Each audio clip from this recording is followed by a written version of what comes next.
दोस्तों, कौन बोलता है कि Motilal Oswal mid cap fund fail हो गया? उसे पकड़कर सामने लाओ और ये डेटा दिखाओ ताकि वो अफवाह फैलाना छोड़ दे। नमस्कार दोस्तों, मैं हूं अखिलेश यादव और आप देख रहे हैं अनीस वर्ल्ड यूट्यूब चैनल। इस वीडियो में मैं Motilal Oswal mid cap fund के बारे में बताऊंगा। कोई पेड प्रमोशन नहीं है, कोई रिक्वायरमेंट नहीं है।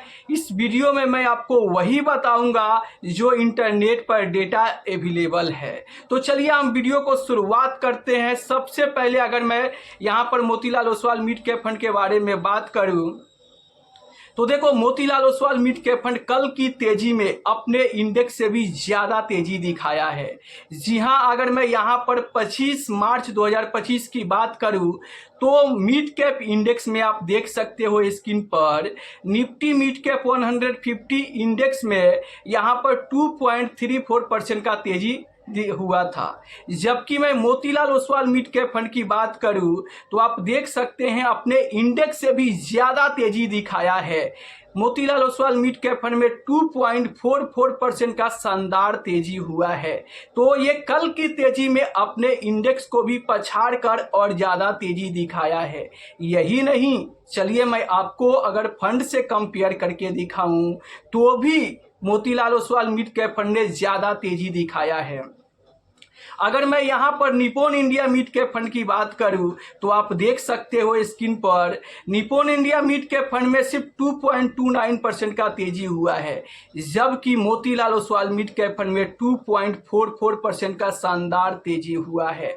तो ऑलमोस्ट कह सकते हो कि Motilal Oswal mid cap fund अपने बेंचमार्क इंडेक्स के साथ साथ यहां पर Nippon India mid cap fund को भी कल की तेजी में पछाड़ दिया है। यही नहीं, अगर मैं यहां पर एचडीएफसी मिड कैप फंड की बात करूं तो आप स्क्रीन पर देख सकते हैं एचडीएफसी मिड कैप फंड में कल के तेजी के दौरान जो यहां पर बढ़ोतरी हुई है वो आप देख सकते हैं 2.33% का तेजी हुआ है। और निप्पॉन इंडिया यहां पर Motilal Oswal mid cap fund में जो हुआ है वो 2.44% का तेजी हुआ है। तो ऑलमोस्ट आप कह सकते हो कि कल की तेजी में यहां पर Motilal Oswal mid cap fund ने एचडीएफसी मिड कैप फंड को भी पछाड़ दिया है। अगर मैं यहां पर ईडलवाइज मिड कैप फंड की बात करूं तो इस फंड में भी 2.19% का तेजी हुआ है। तो आप यहां पर कह सकते हो कि Motilal Oswal mid cap fund Nippon India mid cap fund को, एचडीएफसी मिड कैप फंड को, ईडलवाइज मिड कैप फंड को कल की तेजी में पछाड़ दिया है। यहां तक कि अपने इंडेक्स से भी ज्यादा रिटर्न बना के दिया है। अब आप कहोगे कि सिर्फ ये तो एक दिन की बात है। देखो, यहां पर कल की तेजी में ज्यादा तेजी दिखाते हुए नजर आ रहा है। इससे मैं आपको ये दिखाना चाहता हूं कि Motilal Oswal mid cap fund का जो इन्वेस्टमेंट स्टाइल है ना, वो ये है कि इसका फंड गिरावट पे ज्यादा गिरता है और तेजी में ज्यादा चढ़ता है। जी हाँ, यहाँ पर Motilal Oswal mid cap fund में जो पांच फंड मैनेजर बैठे हैं, काम कर रहे हैं, भले उनका मेहनत आज रंग नहीं ला रहा है, लेकिन आगे चल के ये फंड बेहतर परफॉर्मेंस कर सकते हैं। अब मैं ऐसा क्यों बोल रहा हूं? क्योंकि अगर आप देखो पहले का भी इस मिड कैप फंड का परफॉर्मेंस देखोगे तो पूरे मिड कैप कैटेगरी में एक लौता ऐसा फंड है जो रिटर्न के मामले में स्मॉल कैप को टक्कर देता है। जी हाँ, इसका अगर आप लॉन्ग टर्म का भी रिटर्न उठा के देखोगे तो सारे मिड कैप फंड को पछाड़ कर मिड कैप कैटेगरी में एक नंबर पर रैंक करता है। मैं मानता हूं कि पिछले 6 महीने में, एक साल में इस फंड में जबरदस्त गिरावट हुआ है, जिसके चलते इसका लॉन्ग टर्म का भी रिटर्न कम देखने को मिल रहा है। इसका मतलब बिल्कुल भी ये नहीं है कि शॉर्ट टर्म के गिरावट के चलते ये फंड खराब है।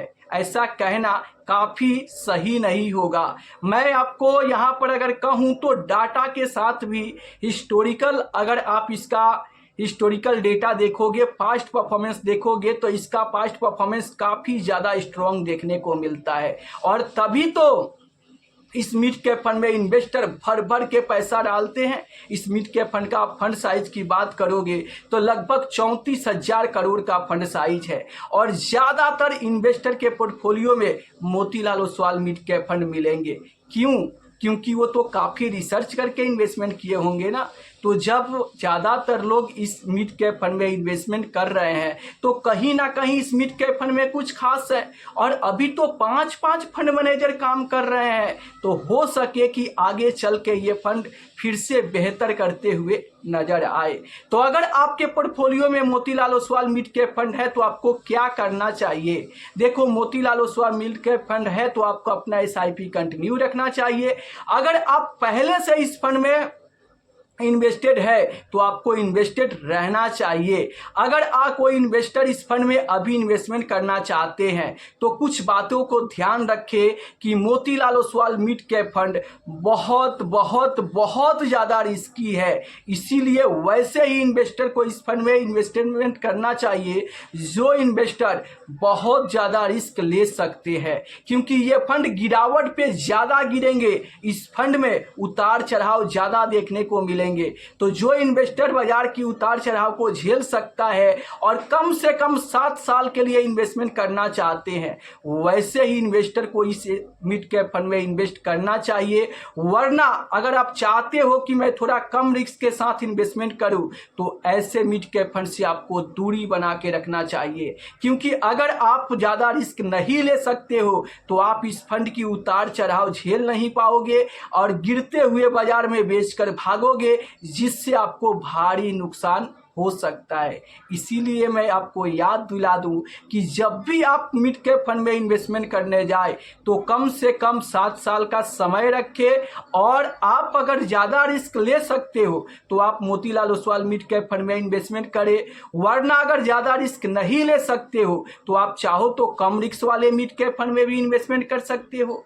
अगर आप चाहते हो कि कम रिस्क वाले कौन सा मिड कैप फंड है, इस पे मैं वीडियो लाऊं, तो आप कमेंट करके बताइए, तो मैं आपके लिए एक वीडियो अपलोड कर दूंगा जिसमें कम रिस्क में बेहतर रिटर्न देने वाले कौन सा मिड कैप फंड है। तो आशा करता हूं कि क्लियर हो गया होगा।